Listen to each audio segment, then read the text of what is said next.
क्रिया क्रिया है। क्रिया का घटित होना बड़ा स्वाभाविक है। फिर क्रिया एक वचन में हो या बहुवचन में, तो क्रिया हो या क्रियाएं, एक वचन हो या बहुवचन, बात एक ही है। मगर क्रिया कोई करता नहीं है, यह क्रिया क्रिया है। और यदि क्रियाएं ना हो तो,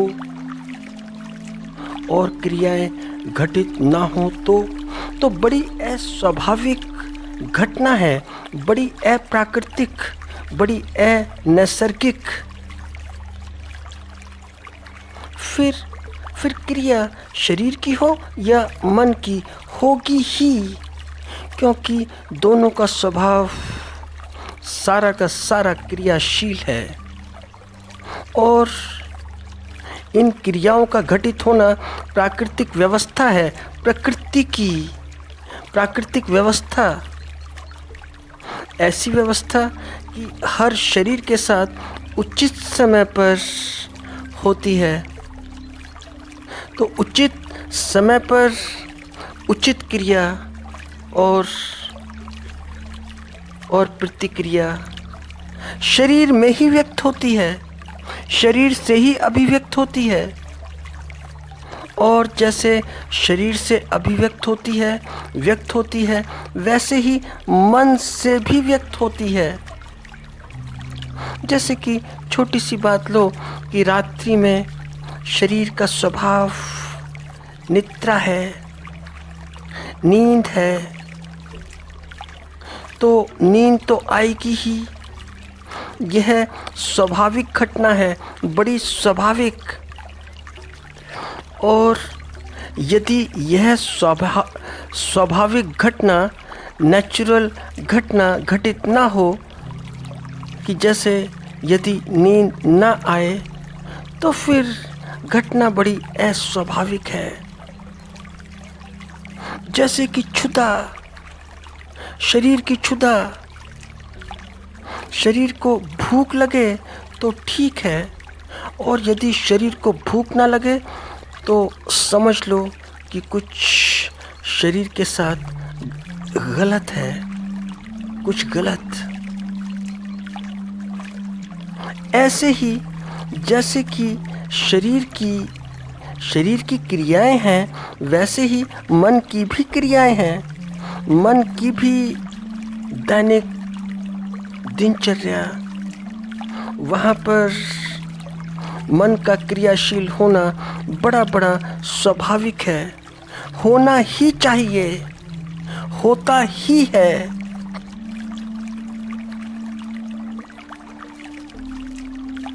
मगर थोड़ी सी आगे की बात की जाए, थोड़ा सा और आगे बढ़ा जाए, तो शरीर और मन का संयोग ही जीवन नहीं, कि हम जीवन उसी को समझ लें कि जो शरीर और मन का संयोग है।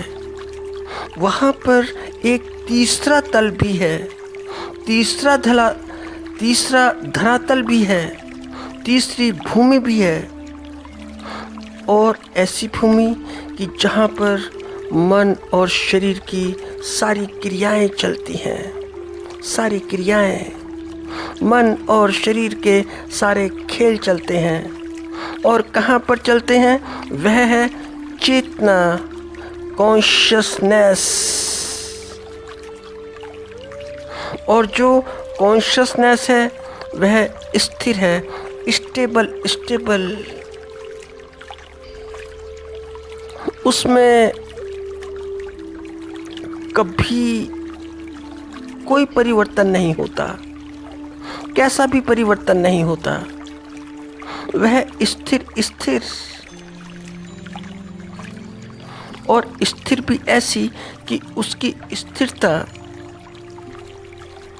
किसी उदाहरण से भी प्रकट नहीं होती। क्योंकि बच्चे की भी वही चेतना जो वृद्ध की, दोनों की एक एक जैसी बच्चे की वैसी वृद्ध की।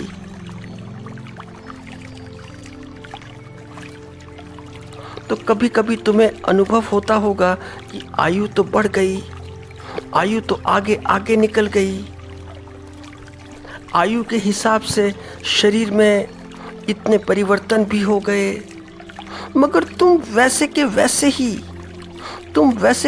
ही हो जैसे पहले थे। और यदि तुम युवा हो तो क्या कभी कभी ऐसी प्रतीति नहीं होती कि युवा अपने आप को ऐसे समझे कि अभी भी मैं बच्चा सा। और अगर तुम वृद्ध हो तो कभी कभी वृद्ध को भी नहीं लगता है कि मैं वृद्ध हुआ कैसे, मैं वृद्ध कहाँ से, मैं वृद्ध कैसे, मैं तो अभी वहीं का वहीं जैसा था, जैसा पहले था, जैसा बचपन में था या जवानी में था।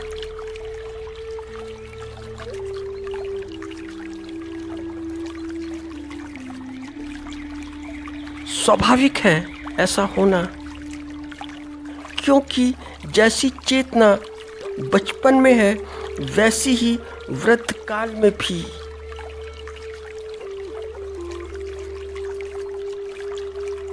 वहाँ कोई परिवर्तन नहीं, वह अपरिवर्तनशील है, वह स्थिर है, ना जरा कम और ना जरा ज्यादा, स्थिर।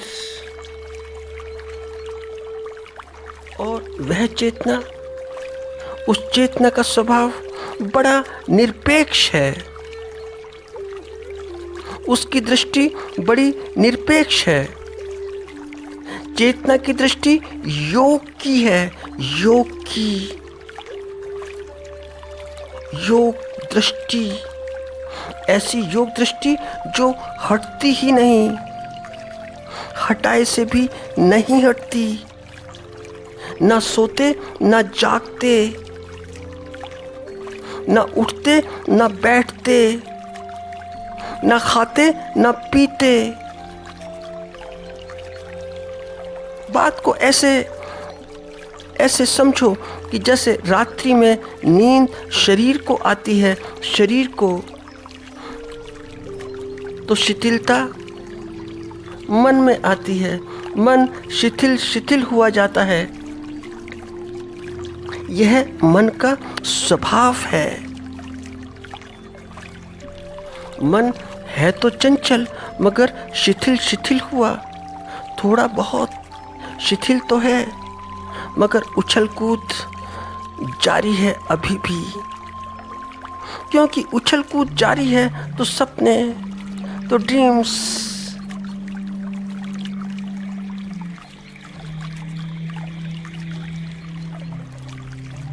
चेतना का यह देखना, ऐसा देखना कि शरीर बिस्तर पर पड़ा है,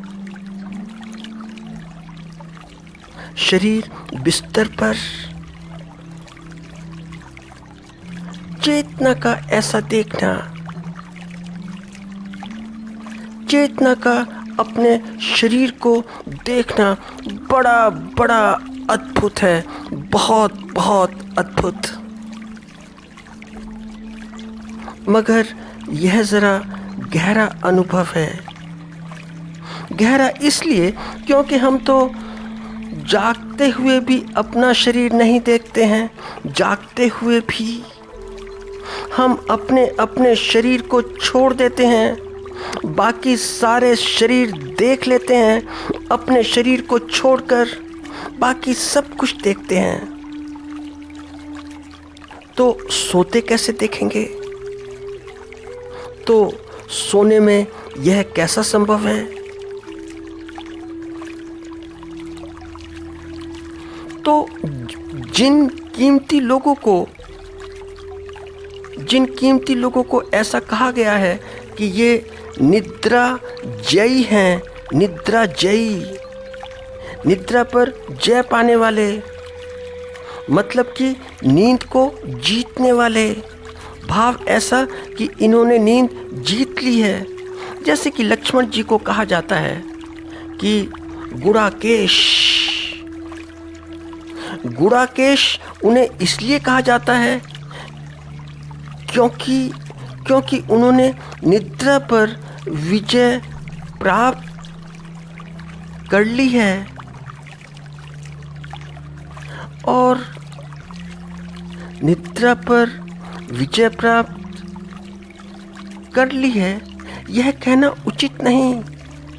हो गई है कहना ऐसा चाहिए कि हो गई है। हुई कब यह पता नहीं। तो कुछ लोग समझते हैं कि निद्रा जयी होने का अर्थ ऐसा है कि सोना नहीं है। अगर ऐसा है कि सोना नहीं है तो ना सोना तो बड़ा अप्राकृतिक है, अननेचुरल है, असंगत है। ऐसा नहीं। इसका तात्पर्य मात्र बस इतना सा है कि उस मनुष्य के मन का चेतना के साथ संयोग होने की घटना घटित हुई है, घटित हो गई है। चेतना ने अपना योग का स्वभाव प्रकट किया है। चेतना ने योग का स्वभाव।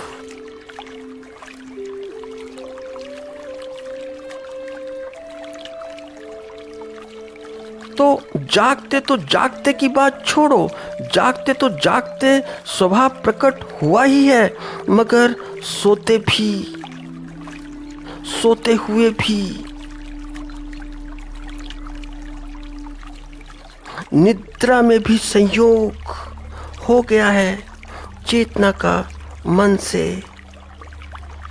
क्योंकि निद्रा में संयोग, तो फिर निद्रा नहीं रही। फिर निद्रा कहाँ? फिर निद्रा नहीं बची।